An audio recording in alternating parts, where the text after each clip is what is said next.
Votre problème n'est pas la psychologie, mais votre manque de compréhension du schéma AMD, donc des manipulations de la smart money. Le schéma AMD est l'un des concepts les plus puissants parce que vous pouvez l'utiliser dans toutes les classes d'actifs, dans toutes les unités de temps, et même si votre stratégie est complètement différente de la mienne. À la fin de cette vidéo, vous allez découvrir qu'est-ce que le schéma AMD, comment l'intégrer dans votre trading, et surtout, comment ne pas se faire piéger par les manipulations, et comprendre même pendant les news économiques quel est le biais du marché. Mais avant ça, pourquoi est-ce que vous devriez m'écouter? Je me présente, je m'appelle Yanis, ça fait 4 ans que je fais du trading. J'ai pu générer des dizaines de milliers d'euros sur les marchés financiers et j'ai pu accompagner des centaines et des centaines de personnes à faire leurs premiers euros sur les marchés financiers. Maintenant, on se retrouve après l'introduction. Let's go!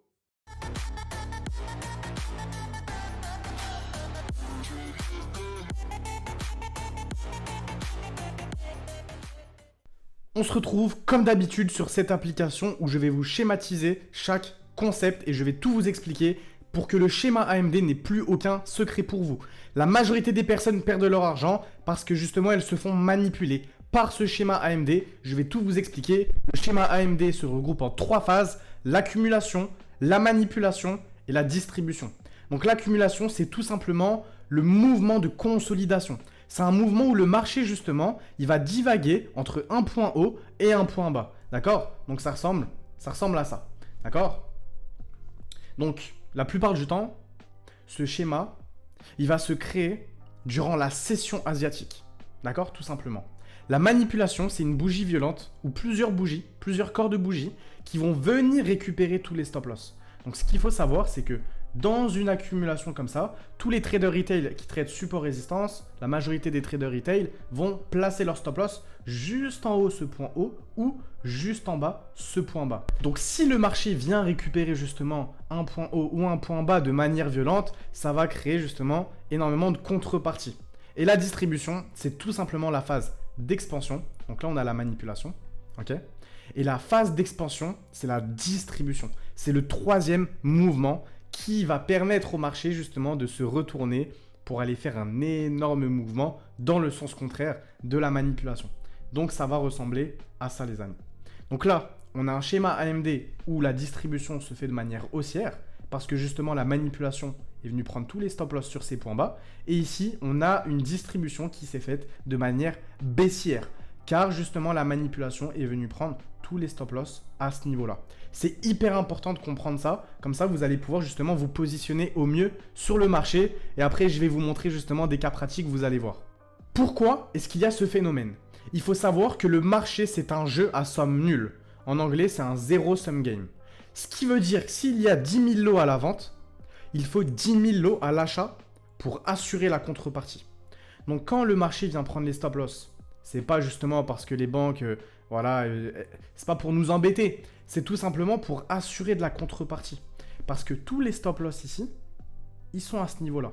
Donc s'il y a un mouvement de manipulation, va y avoir suffisamment de lots à l'achat pour assurer justement une distribution dans un bon sens. L'étape de la manipulation va servir à la smart money afin de récupérer de la contrepartie dans leur sens. Et ainsi, assurer le vrai mouvement. C'est important et je vais vous montrer des cas pratiques juste après. Il ne faut pas oublier que ce phénomène se produit lorsque le marché est dans une certaine zone. Par exemple, quand on est dans une zone premium, on va avoir beaucoup plus de chances d'avoir un schéma AMD, voilà, où le marché, la distribution, on repart à la baisse. Si on est dans une zone discount, le marché justement, il va avoir une distribution à la hausse. Surtout si on revient dans des fair value gap pertinents. Pour les fair value gap, n'hésitez pas à regarder ma dernière vidéo que j'ai sortie la semaine dernière. Donc voilà, il ne faut pas oublier que ce phénomène il se produit quand le marché est dans une certaine zone et qu'il veut se retourner. C'est une indication très puissante. Il y a une question que vous vous posez tous. Comment rentrer et repérer graphiquement un schéma AMD? Tout simplement en regardant où est-ce qu'a lieu la phase d'accumulation. Donc là, la phase d'accumulation, on est sur le XO, sur l'or, elle a eu lieu ici. Il faut savoir que le point bas de la session asiatique, comme je vous l'ai expliqué, le point bas de la session asiatique, il était à ce niveau-là. Ok? Donc là, on avait le point bas de la session asiatique. Plus des points bas ici qui étaient intéressants. Donc le marché, qu'est-ce qu'il est venu faire? Sachant qu'on était bullish, sachant que le marché devait aller chercher des plus hauts, donc la liquidité qu'il y avait à ce niveau-là, toute cette liquidité à foison, le marché, qu'est-ce qu'il a fait? Il a créé un mouvement de manipulation. Et là, on a eu justement le mouvement de distribution. Donc ici, on a eu un BOS, un break of structure. Et personnellement, je me suis placé donc entre ce point bas, donc le point bas de la manipulation. J'avais aucun mal à mettre mon stop loss ici parce que je savais que c'était un mouvement que la smart money avait créé afin de prendre un maximum de liquidité. Et ici, on a le point haut, d'accord? Donc, je me suis tout simplement placé dans le discount, dans une fair value gap. Et ça, c'est les golden setups. Ça, c'est les setups qui vont assurer un maximum de rentabilité. Et c'est avec ce genre de setup qu'on fait de l'argent dans le groupe privé. Donc, je t'invite vraiment à rejoindre le lien qu'il y a dans ma bio.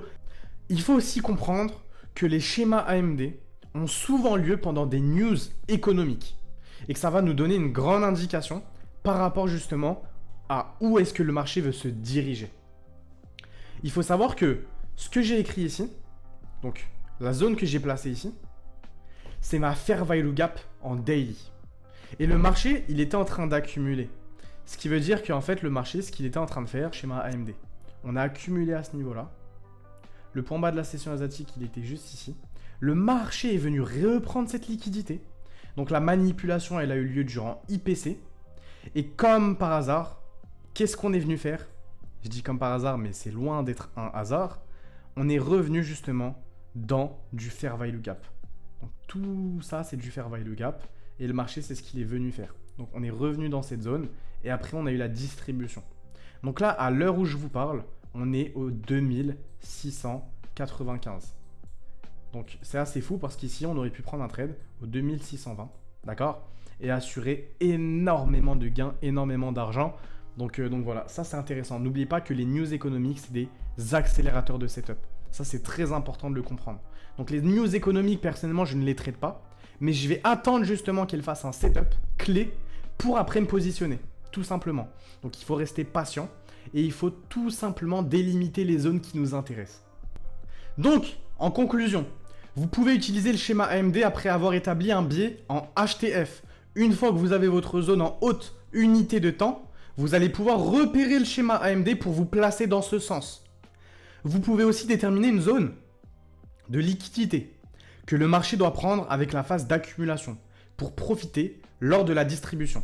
C'est super intéressant parce que dans mon groupe privé, j'avais expliqué que cette zone, donc la Fair Value Gap Daily, c'était une zone de liquidité intéressante. Donc je prenais les 50%, ici je vous ai fait les 3 petits pointillés, et vous pouvez voir qu'on est revenu durant la phase de distribution. Donc dans le groupe privé, j'ai donné le point bas qui est à 2601 par rapport à l'or. Regardez actuellement où il est. L'or actuellement est à 2695.